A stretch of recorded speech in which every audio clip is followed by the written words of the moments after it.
Hermanos, ¿cómo están? Damos comienzo con esta parte de la escuela bíblica, se llama así. Así que le damos gracias al Señor por este tiempo. Tenemos ya algunos hermanos que han podido venir más temprano, así que agradecemos al Señor por eso y nos gustaría poder ya arrancar de una vez por todas este tiempo en donde se termine todo y podamos estar todos juntos reunidos. Así que le damos gracias igual al Señor porque a pesar de la distancia están, como siempre decimos, las tecnologías y podemos de alguna forma estar en contacto. Pero bueno, de a poco se va avanzando y tenemos algunos hermanos con nosotros, así que agradecemos al Señor por este tiempo.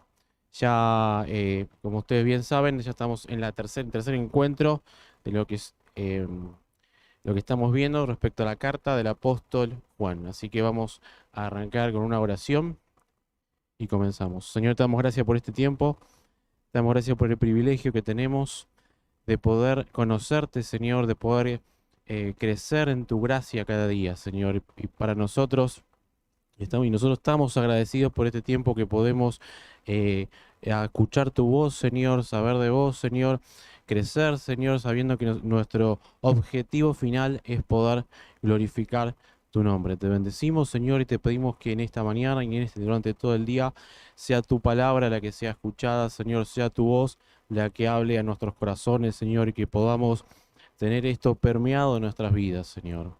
Te bendecimos y te damos gracias por los hermanos que han podido venir ahora temprano, que van a venir también ahora para celebrar también tu cena, Señor. Te bendecimos y te damos gracias. En el nombre de Jesús. Amén. Bueno, como decíamos recién, este es el tercer encuentro que estamos viendo en la carta, la epístola del apóstol Juan.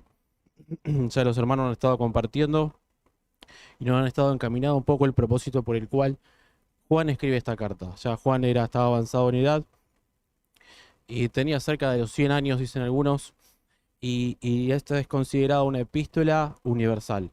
Él estaba en Éfeso cuando escribe la carta y no escribe a una ciudad específica como suelen ser la mayoría de las epístolas en el Nuevo Testamento, sino que lo que hace Juan es mandar esta carta a Asia Menor, o sea que va para aquel sector y los hermanos la van recibiendo. Nosotros vimos que Juan arranca esta epístola cuando dice todo lo que hemos visto, todo lo que hemos oído y todo lo que nuestras manos han palpado, eso manifestamos. Así que vemos que Juan se presenta él mismo como un testigo ocular, alguien que estuvo con Jesús, que anduvo con Jesús, que estuvo predicando el Evangelio. Así que con esta autoridad Juan escribe esta carta a los hermanos. Entonces él anima a una iglesia, vamos a estar viendo y hemos estado viendo también que Juan anima a la iglesia que tenga comunión unos con otros. Es por esto que decía, dice, lo que nuestras manos, dice el versículo 1, lo que nuestros ojos vieron y palparon nuestras manos acerca del verbo de la vida, aludiendo a Cristo. Por eso los animamos, dice el versículo 3, a que tengan comunión uno con ustedes con nosotros. Observan ahí cómo ya Juan anima a una iglesia que conoce a Cristo a que tenga comunión entre ellos. Y por eso luego dice, para que su gozo sea completo en el versículo 4. En el versículo 7 hemos leído que dice, pero si andamos en la luz, como Él está en la luz, tenemos comunión unos con otros. Otra vez siendo incisivo con esto, como cuando como iglesia tenemos comunión unos con otros cuando la luz está en nosotros. Y hoy nos toca ver el versículo 7, que parece que Juan hace como un juego de palabras acá. Habla de un mandamiento antiguo, dice, no vengo a hablarles a ustedes, dice Juan, de un mandamiento nuevo, sino un mandamiento antiguo. Pero en el versículo 8, si ustedes observan, después dice, sí, pero les escribo un mandamiento nuevo en Cristo Jesús. Entonces pareciera que hubiera ahí un juego de palabras. Y vamos a estar viendo a qué se refiere con esto. Fíjense en el versículo 7 que dice, amados. Este sentido que tenía Juan cariñoso de dirigirse a la iglesia, dice, amados, no os escribo un mandamiento nuevo, sino un mandamiento antiguo que teníais desde un principio. El mandamiento antiguo es la palabra que oísteis. ¿A qué se referirá Juan con esto? Esto es un mandamiento antiguo. Según el contexto que viene hablando, definitivamente lo que está hablando es de la comunión uno con otros y el hecho de amarnos unos a otros. A eso es lo que apunta. Y si vemos un poco el contexto de la carta en sí, cuando él escribe la segunda carta, él es más específico a la hora de explicar a qué se refiere con un mandamiento nuevo o antiguo. Fíjense, en la segunda carta, se lo leo rápido, no hay problema. En la segunda carta de Juan, en el versículo 5 y 6, tiene solo un capítulo la segunda carta, dice versículo 5, y ahora te ruego, oh señora, no como escribiéndote un mandamiento nuevo, sino el que teníamos desde un principio. Hemos hablando de lo mismo en la primera carta, pero acá explica a qué se refiere con este mandamiento antiguo. ¿Ven ahí? ¿Qué dice? Que nos amemos unos a otros. Acá cita un pasaje del Antiguo Testamento. Entonces en el versículo 8, volviendo a la lectura nuestra de hoy, fíjense en el capítulo 2, versículo 8, dice, sin embargo, os escribo un mandamiento nuevo. O sea, antes dice, les hablo de un mandamiento viejo, algo que ustedes ya conocen, que está en Levítico, que dice que nos sabemos unos a otros, pero en el versículo 8 dice, sin embargo, os escribo un mandamiento nuevo, que es verdadero en él y en vosotros, porque las tinieblas se van alejando y la luz verdadera ya resplandece. Vamos a ver, entre comillas, este juego de palabras que Juan hace, a qué se refiere con mandamiento nuevo ahora. Yo le leo acá en Juan capítulo 13, versículos 34 y 35. Acá Jesús es específico de lo que se refiere con esto de mandamiento nuevo. Juan 13, versículos 34 y 35 dice, un mandamiento nuevo os doy. Ahí Jesús va a explicar cuál es el mandamiento nuevo, que os améis unos a otros, como os he amado, que también os améis unos a otros. Observen ahí que acá Jesús explica a qué se refiere con esto, con este mandamiento nuevo. No es que está cambiando algo, le está agregando algo, sino que está siendo un poco más específico, está potenciando la idea. No solamente es amar a los demás como nosotros mismos, sino que amemos a los demás conforme al amor de Cristo. En el versículo 35, el que sigue, dice, en esto conocerán todos que son mis discípulos, si os tenéis amor unos con otros. Acá vemos acá que lo que dice Jesús, estas palabras de Jesús, escritas por también el apóstol Juan, que escribió la primera carta y ahora escribe el Evangelio, dice, en esto conocerán, dice Jesús. Siendo el apóstol Juan un testigo ocular de lo que Jesús vivió, él escuchó a Jesús decir, en esto conocerán que sois mis discípulos, si os tenéis amor unos con otros. Y es lo que sigue diciendo, volviendo a la carta, en el versículo 9 de 1 Juan capítulo 2. Observen ahí. El que dice estar en la luz, ¿ves? Y aborrece a su hermano, está en las tinieblas. Pero el que ama a su hermano, versículo 10, dice, permanece en la luz y en él no hay tropiezo. Pero el que aborrece a su hermano está en las tinieblas y anda en las tinieblas y no sabe a dónde va, por cuanto las tinieblas le cegaron los ojos. Observen ahí lo que Juan explica, que dice, el que dice estar en la luz. El hecho de estar en el Evangelio, de haber nacido de nuevo, de pasar de la luz, de las tinieblas a la luz, y si no podés vivir una vida diciendo que estás en la luz, si aborreces a tu hermano. Porque si en realidad aborreces a tu hermano, no estás en la luz, y dice que las tinieblas cegaron tus ojos. Y si tienes ceguera, entonces hay tropiezo. Observen ahí acá que la palabra aborrecer, lo que implica, en el sentido original, que Juan escribe la carta, significa odiar, una cierta bronca, un cierto enojo. O sea, no puede existir en la iglesia una persona que dice que está en la luz y siente odio por su hermano, o enojo, o aborrecimiento. Esto es a lo que apunta, que es lo que de hecho ustedes recuerdan en el Sermón del Monte. Estamos viendo justamente esto en las casas de familias, que el hecho de que dice no matarás, recuerdan el mandamiento de no matarás, ya no se trata del acto en sí mismo del asesinato, ¿no? Sino que el hecho de aborrecer a tu hermano, dice Jesús en el Sermón del Monte, ya estás cometiendo un acto de homicida en tu corazón, es algo que nace de adentro. Este sentido, vieron que dice, el que le dice tonto, fatuo a su hermano, ya está teniendo un sentido homicida. Esta ley expone lo que hay en nuestro corazón más allá del acto en sí mismo de homicidio. Esto es lo que apunta el apóstol Juan también acá, este sentido de aborrecer a tu hermano, de odiar a tu hermano, decirle tonto, ¿verdad? Que es el mismo sentido que tuvo Caín con Abel, que es lo que de hecho dice en el capítulo 3, versículo 11. Fíjense, lo leemos un par de versículos. Primera Juan capítulo 3. Dice, porque este es el mensaje que oísteis desde un principio. Otra vez habla del mensaje, del mandamiento antiguo. Que nos amemos unos a otros. No como Caín, ahí ven, que era del maligno y asesinó a su hermano. ¿Y por qué razón lo asesinó? Porque sus obras eran malas y las de su hermano justas. Hermanos, no os extrañéis si el mundo os aborrece. Nosotros sabemos, fíjense, que hemos pasado de muerte a vida. Jesús dijo que somos sus discípulos. ¿Qué cosa?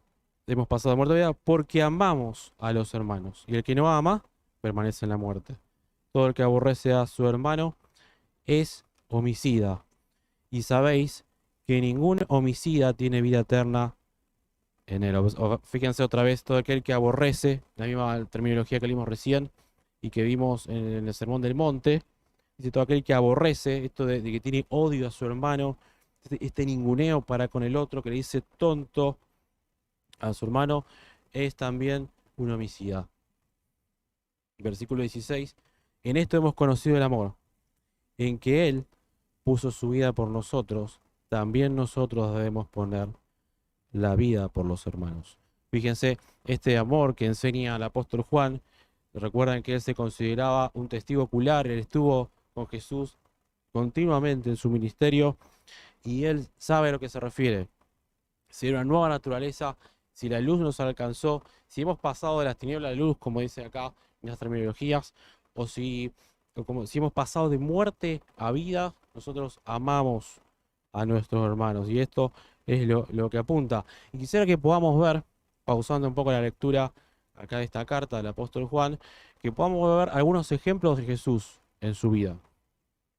Vayamos a Marcos capítulo 1, para que podamos ver este sentido que dice Juan, de este amor que no busca lo suyo propio, que no busca una tajada, sino un amor entrega, un amor servicial. Marcos capítulo 1. Cuando Marcos va a evangelizar Roma, esto ya es parte de la teología histórica, Marcos va a evangelizar a Roma y los ciudadanos romanos que se convierten en aquel momento le piden a Marcos que dejara por escrito el evangelio.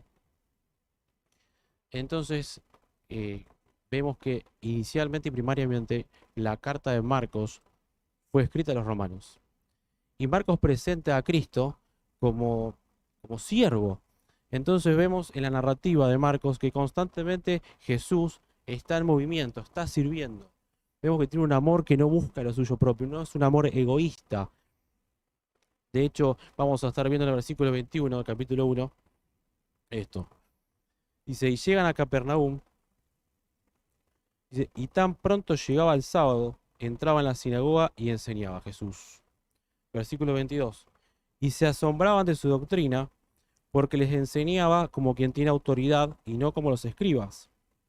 Y en aquel momento estaba en la sinagoga de ellos un hombre con un espíritu inmundo y chilló, diciendo, ¿qué tenemos que ver contigo, Jesús Nazareno? ¿Viniste a destruirnos? Sé quién eres, el Santo de Dios. Pero Jesús le ordenó diciendo, enmudece y sal de él. Y el espíritu inmundo, convulsionando y gritando a gran voz, salió de él. Y todos se maravillaron y discutían entre sí, diciendo, ¿qué es esto? ¿Una nueva doctrina autoritativa? Aún los espíritus inmundos mandan y le obedecen. Y enseguida la noticia respecto a él corrió por todas partes en la región circundante de Galilea. Observen ahí en escena, la narrativa, Jesús entra a la sinagoga y se predica o le da sentido a las escrituras y las personas se quedan asombradas de la autoridad con la que Jesús hablaba. En aquel contexto, en la sinagoga, vieron que acá el detalle dice que era el día sábado. Entonces se reunían en la sinagoga, así como estamos algunos de nosotros, estamos acá. Había uno que dirigía la reunión en aquel tiempo. Entonces abría el rollo, abría la Biblia, y entonces uno de la reunión levantaba la mano y daba el sentido, el significado. ¿A qué se refiere la escritura con lo que está diciendo. Pero en un momento Jesús habla acá y explica. Las personas que lo escuchaban se asombraban con la autoridad que Jesús predicaba. Por eso acá vemos que dice en el versículo 22, y no como los escribas. Fíjense este detalle. ¿A qué se refiere con esto? Ante los escribas, cada vez que aportaban algo al sentido de las escrituras, ellos citaban a antiguos fariseos, o antiguos escribas, antiguos rabinos, y decían, el rabino tal dice esto, el rabino tal dice lo otro, y así. Entonces cada vez que hablaba un escriba, todos escuchaban a ver qué sentido le daba a la escritura, qué explicación, qué enseñanza, y ellos constantemente estaban citando a antiguos rabinos o antiguos escribas. Pero acá dice que Jesús hablaba como quien tiene autoridad. El sentido que le daba Jesús a las escrituras era conforme a la doctrina del Padre. Jesús dijo, yo no vengo a enseñar mi propia doctrina, sino la doctrina de aquel que me envió. Entonces ahí vemos de la narrativa. Ustedes recuerdan que habíamos dicho que primariamente el Evangelio fue escrito a los romanos y presenta a Cristo como siervo. Y los romanos tenían este sentido de servidumbre, de esclavitud, muy permeado en su cultura. Entonces lo que hace Marcos es como que explica y enseña, y vemos a Jesús que está en constante movimiento, como los esclavos, los siervos que están siempre haciendo cosas. Entonces vemos a Jesús entrando en la sinagoga, después como leímos recién, un espíritu inmundo se manifiesta, después va a la casa de la suegra de Pedro, después sana a la suegra de Pedro, después sana a un leproso, y vemos así en constante movimiento a Jesús sirviendo, sin buscar nada a cambio. Quisiera que nos detengamos en el versículo 24, fíjense lo que dice, que leímos recién. ¿Qué tenemos que ver contigo, Jesús Nazareno? Dice el espíritu inmundo que se manifestó en el medio de la reunión. ¿Viniste a destruirnos? Sé quién eres, el Santo de Dios. Ustedes no sé si se acuerdan que uno de los propósitos por el cual el apóstol Juan escribió la carta era para exponer y para evidenciar a los falsos maestros que estaban dentro de la iglesia, que enseñaban que Cristo no vino en carne. En el capítulo 4 de la carta que estamos estudiando, dice, todo aquel que piensa, que cree que Cristo vino en carne, este es de Dios. Ahora, todo aquel que piensa o que cree que Cristo no vino en carne, este no es de Dios, y el espíritu del anticristo está en él. Es lo que dice el apóstol Juan. Y acá observen la situación, que dice, ¿qué tenemos que ver contigo, Jesús Nazareno? Ahí como que están reconociendo a la persona de Cristo, ahí en la sinagoga. Ustedes recuerdan que Jesús había acabado de enseñar, de darle sentido a las escrituras, y le dicen los demonios que se habían manifestado, dice, ¿qué tienes con nosotros? Dice, Jesús Nazareno. Ahí reconocen la identidad humana del Mesías, de Cristo. ¿Ven? Dice, ¿veniste a destruirnos? Sé quién eres, el Santo de Dios. Vemos las dos naturalezas de Cristo. Dice, Jesús de Nazaret, la naturaleza humana, y el Santo, sabemos que es el Santo de Dios, la naturaleza divina, 100% hombre y 100% Dios, que era lo que el gnosticismo enseñaba, todo lo contrario dentro de la iglesia, y el apóstol Juan escribe para evidenciar que aquellos no eran de Dios. Entonces dice, y todos se maravillaron, habíamos leído en el versículo 27, y se discutían entre sí diciendo, ¿qué es esto? En el versículo 29, dice, y saliendo de la sinagoga, fíjense cómo de una escena pasa a la otra, ¿no? Que era el sentido de Marcos que quería darle a esto. Dice, saliendo de la sinagoga, fueron enseguida con Jacobo y Juan a la casa de Simón y Andrés. Versículo 30, y la suegra de Pedro yacía con fiebre, y enseguida le hablan acerca de ella. Se acercó y tomándolo de la mano, le levantó, y la fiebre la dejó y lo servía. Observan ahí que Jesús seguía trabajando, seguía sirviendo, seguía estando con la gente, y dice que llegó a la casa de la suegra de Pedro, luego de la reunión en la sinagoga, dice que yacía de fiebre, dice acá en esta versión. En Lucas, justamente el Evangelio sinóptico, cuenta esta historia. Si recuerdan que Lucas era médico, entonces lo que él decía respecto a la situación, su diagnóstico, por así decirlo, era más estricto, era más específico, y decía que la fiebre, si ustedes buscan en Lucas 4:28, dice que la fiebre era muy fuerte, estaba a punto de morir la suegra de Pedro. Entonces la situación es muy loca porque se estaba muriendo la mujer, la suegra, Y viene Cristo y la levanta como si nada, y se le fue la fiebre y enseguida comienza a servir. Fíjense el poder y la autoridad de Jesús sobre las enfermedades. Al igual que Marco quiere remarcar el poder y la autoridad de Jesús sobre su palabra y sobre los demonios. Y constantemente Marcos está enfocando a Cristo como siervo, ahí que está sirviendo en amor, pero también tiene el poder y la autoridad. Y en el versículo 32 dice, y por la tarde, al ponerse el sol, le traían todos los enfermos y los endemoniados. Y la ciudad entera se agolpaba ante la puerta. ¿Ante la puerta de quién? De la suegra de Pedro. O sea, todavía estaba ahí en la casa y ya la gente había escuchado de Jesús y estaba en la puerta de la casa de la suegra de Pedro. Y el detalle del versículo 32 dice, y por la tarde al ponerse el sol. Esto es interesante porque ustedes recuerdan qué día era cuando Jesús estaba en la sinagoga. Sábado. Entonces era el Sabbat, ¿verdad? ¿Cuándo arrancaba el Sabbat? ¿Y cuándo terminaba? ¿Se acuerdan? A las 18 del día viernes arranca el Sabbat y a las 18 del día sábado termina. Y una de las tradiciones que tenían los judíos, tradiciones humanas, decían que para respetar el Sabbat uno podía llevar una cosa de un lado al otro. Por eso los fariseos se enojaban con Jesús cuando le dijo a un hombre, toma tu lecho y anda, como diciendo, es día sábado, ¿cómo puedes agarrar una cosa y llevarlo a la otra? Cuando llovía fuerte, o fíjense esto es muy loco, pero cuando llovía fuerte, si te agarraba una lluvia en la calle, podrías quedarte hasta secarte, dicen, porque si no es como que vos estuvieras llevando todo el agua que te empapaste de un lugar a otro. Y eso ya es como si estuvieras trabajando. Fíjense las cosas locas que inventaban en aquel momento los judíos. Pero acá dice, y por la tarde al ponerse el sol, o sea que el sabbat ya terminó, se le traían todos los enfermos y los endemoniados, y la ciudad entera se agolpaba ante la puerta. Y sanó a muchos que estaban enfermos de diversas dolencias, y echó fuera muchos demonios. Pero no dejaba hablar para que nos reconocieran. El versículo 38 ya pasó muy temprano al otro día. Dice, vayamos a otra parte, le dice Pedro a Jesús, dice, los pueblos vecinos para que también predique allí, pues para esto salí, le dice Jesús a Pedro, para predicar.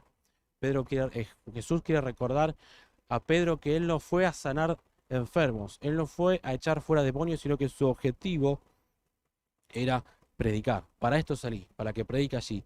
Y entró en las sinagogas de ellos por toda Galilea predicando y echando fuera los demonios. Y en el versículo 40, ya vamos terminando con esta parte, dice, y llega un leproso rogándole y le dice, si quieres, puedes limpiarme. Y se le enternecieron las entrañas, yo tengo en mi versión, ¿no? Tuvo misericordia, tuvo compasión del leproso.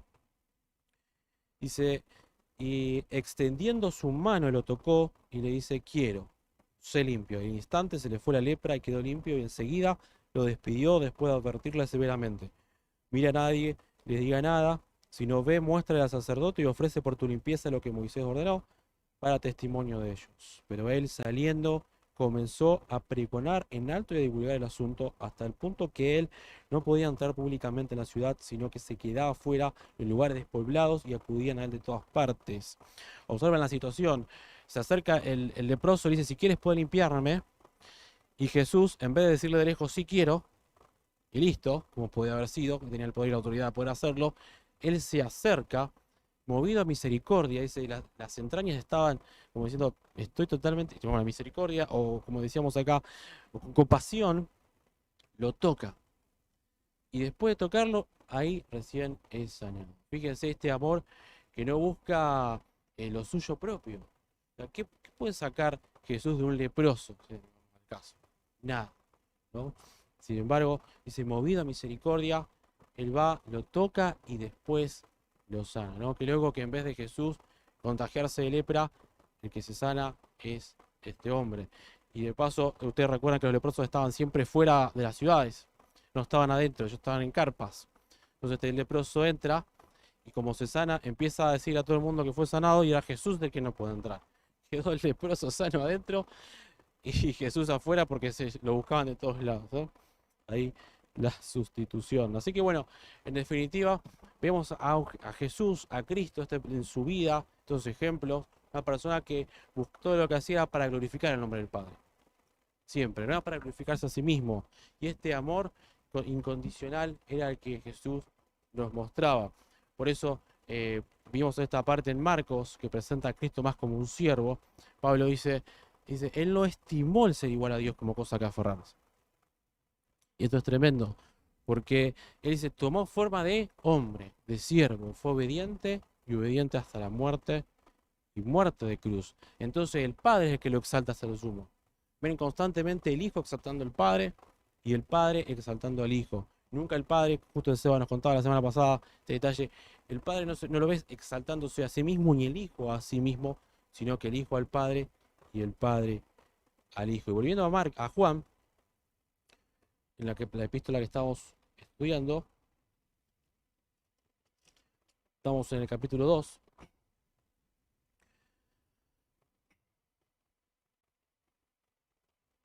Acá Juan, ahora con todo lo que acabo de decir, que el que tiene la vida tiene al Hijo, y el que tiene el Hijo ama a la iglesia, como Cristo nos amó. Observen ahí que ahora se dirige estas palabras a todos los sectores de la iglesia, a todos los sectores de crecimiento espiritual, por así decirlo, de la iglesia. Porque dice, se dirige a los hijitos, a los jóvenes, a los padres. Hijitos, jóvenes, padres. Otra vez, ¿no? Y Jesús y Juan quiere recordar este sentido de amar unos a otros como Cristo nos amó, como Cristo nos enseñó, que unas cosas recién en su vida. Dice, os escribo a vosotros, hijitos,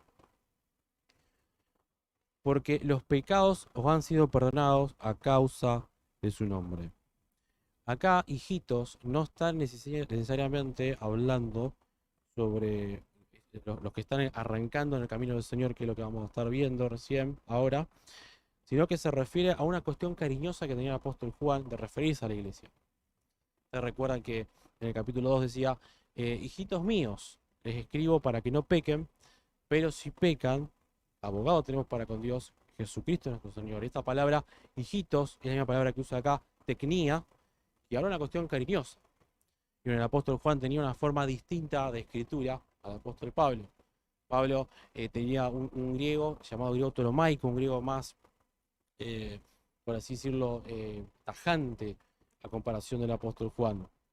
Acá Juan tenía un griego más poético, el de Pablo era más argumentativo.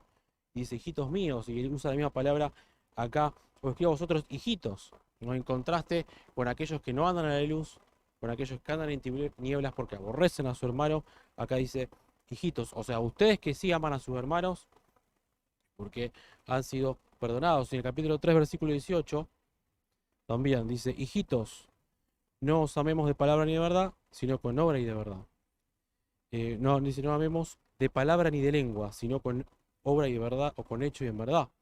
Ahí la palabra hijitos que usa tecnía, también es la misma palabra, ¿no? Refiriéndose a una cuestión tierna a la iglesia. Entonces ahora en el versículo 13, del capítulo 2, observen ahí, que ahora se refiere a los hermanos de la iglesia que ya están pasando o transitando por una cierta madurez espiritual. Dice, os escribo padres, porque habéis conocido al que es desde un principio, al que ya tiene un cierto tiempo conociendo al Señor, una cierta madurez espiritual, un cierto crecimiento. Les escribo a ustedes padres, porque habéis conocido al que es desde un principio. Ahora se dirige a los jóvenes. Os escribo a ustedes jóvenes, porque habéis vencido al maligno. Y ahora dice el versículo 14, os estoy escribiendo hijitos, y este hijitos es diferente al hijitos que vimos recién, que era tecnía, este es pairía. Ahí se refiere directamente a aquellos que están arrancando en el camino del Señor. Se les escribe a ustedes, hijitos, porque habéis conocido al Padre. Dice, os estoy escribiendo padres, ahora otra vez, porque habéis conocido al que desde un principio, aquellos que ya a Cristo, ya hace rato están en el camino del Señor. Os estoy escribiendo jóvenes, otra vez a los jóvenes, a los que ya tienen un tiempo en el camino del Señor, pero no tienen toda la vida transitada. Pero dice, son fuertes y la palabra de Dios permanece en vosotros y habéis vencido al maligno. Observen ahí que como Juan, todo lo que vino enseñando, de que nos amemos los unos a los otros, conforme a Cristo nos amó, de que haya comunión, que es uno de los propósitos por el cual Juan escribe esta carta. Dice, ustedes, hijitos, los que están en el camino del Señor, recién arrancando. Amen a aquellos, a los jóvenes que ya tienen un tiempo. Jóvenes, amen a los padres, aludiendo a los que ya tienen más crecimiento espiritual. Y así, que haya comunión uno con otro, que sea un amor que no esté buscando, como bien decía recién el apóstol Juan, sacar provecho de la otra persona. Que sea un amor genuino, un amor que busque ser de bendición, un amor servicial, como veíamos recién en Jesús. Y inmediatamente cuando uno ama a, a Dios y ama a su iglesia, evidentemente queda de lado el amar las cosas del mundo y amar este mundo, que es lo que dice en el versículo 15. No améis al mundo ni las cosas que hay en el mundo. Si alguno ama al mundo, el amor del Padre no está en él. Observen ahí otra evidencia de una persona que, que tiene el amor del Padre en su corazón, no ama las cosas del mundo. No está diciendo simplemente que no tengan que amar, sino que es verdad que no hay que amar, pero acá dice, si uno ama las cosas del mundo, entonces el amor de Dios no está en él. El versículo 16 dice, porque todo lo que hay en el mundo, la codicia de la carne, la codicia de los ojos, la soberbia de la vida, no viene del Padre, sino del mundo. Y el mundo está pasando y sus deseos, pero el que hace la voluntad de Dios permanece para siempre. Una vez alguien dijo, de hecho recuerdo, bueno, este fin de semana tuvimos varios casamientos en Rosario, de amigos nuestros. Creo que hemos visto ya 4, entre ayer y anteayer. Es un montón. Y alguien una vez dijo, cuando uno le dice sí a su esposa, en el caso de su esposa a su esposo, le está diciendo no a las otras cosas, ¿no? Y acá dice, ustedes aman al Padre y el amor del Padre está en ustedes y se evidencia este amor en la comunión con la iglesia, en la comunión con los hermanos. Entonces lo otro queda de lado, no hay un amor. ¿Qué pasa entonces cuando yo soy tentado a buscar, ¿no?, las cosas del mundo? Cuando empiezo a desear, como dice acá, los deseos de los ojos, los deseos de la carne, esta vanagloria de la vida, buscar las cosas vanas de este mundo. Entonces uno debe morir, ¿verdad? A veces la tentación está en nosotros de querer buscar satisfacción en otra cosa que no sea Dios. Entonces uno recuerda, como dice acá el Evangelio de Cristo, recuerda de dónde nos sacó, que hemos sido trasladados de las tinieblas a su luz admirable, que pasamos de muerte a vida, que la nueva naturaleza está en nosotros. Recordamos que Cristo murió en esa cruz por nuestros pecados. Entonces inmediatamente nosotros morimos, como dice acá, a los deseos de los ojos, a los deseos de la carne y a la vanagloria de la vida. ¿Por qué? Dice el versículo 17, el mundo está pasando, estas cosas no valen nada. Dice, y sus deseos pasan, pero el que hace la voluntad de Dios permanece para siempre. Que vamos a dar por terminada esta parte, que podamos recordar constantemente la necesidad que tenemos en la gracia de Dios en nuestras vidas, que somos débiles, porque es una realidad que muchas veces tenemos este sentido con mi hermano de ningunearlo, de no quererlo, o como veíamos recién, de buscar sacar cierto provecho con nuestros hermanos. Y entonces cuando somos tentados a hacer estas cosas, debemos recordar de dónde nos sacó Dios. Que necesitamos la gracia constantemente para vivir en santidad, para no dejarnos llevar por los deseos de los ojos, los deseos de la carne y la vanagloria de la vida. Que podamos vivir en la luz, podamos vivir esta vida que ha sido implementada en nuestras vidas. Oramos y ya arrancamos con los niños. Te damos gracias, Señor, por tu palabra. Te damos gracias, Señor, porque llegó a nosotros estas cartas, Señor, que nos son de tanta bendición. Te damos gracias porque dejaste a tu iglesia, Señor, y a tu Espíritu de Dios obrando en la iglesia, Padre, para que nosotros podamos predicar tu evangelio, podamos recordar de dónde nos sacaste, Señor, podamos enseñar a otros para que otros enseñen y que el evangelio sea proclamado de generación en generación. Y te damos gracias, Padre, porque la luz nos ha alcanzado, Señor. La vida se ha manifestado en tu iglesia, Padre. Por eso te agradecemos por este tiempo en nuestras vidas, Señor. Te agradecemos porque mandaste a tu único Hijo a morir en la cruz.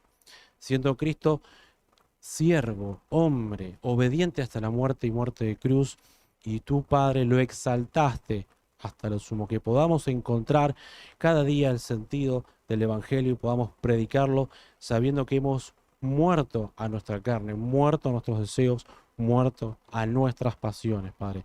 Te bendecimos y te damos gracias. En el nombre de Jesús. Amén.